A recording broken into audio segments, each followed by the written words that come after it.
আসসালামু আলাইকুম প্রিয় দর্শক, এসএস রূপ গার্ডেনের পক্ষ থেকে সবাইকে আন্তরিক শুভেচ্ছা এবং স্বাগতম। বন্ধুরা, এইখানে আমার একটি পার্মানেন্ট শেডের কাজ চলছে। আপনারা দেখতে পাচ্ছেন ঢালাইয়ের কাজ চলছে, এখান থেকে শুরু হয়েছে। এখানে এর আগে আপনাদেরকে পরিচয় করে দিয়েছিলাম আমি আমার এই বেডটির সাথে। এটিও মোটামুটি লম্বা বেড এবং এটাতে মিশ্র চাষের বিরাট সফলতা এসছে।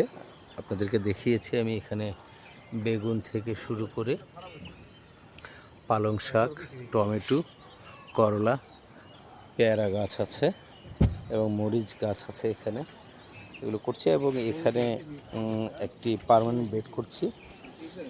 এটি লম্বায় আছে প্রায় 39 ফিট এবং পাশে 2.5 ফিটের মতো বেডটি থাকবে, অর্থাৎ মাঝখানে যেটি দেখতে পাচ্ছেন এখানে 2.5 ফিট থাকবে এবং দুই পাশে ইটের গাঁথনি থাকবে।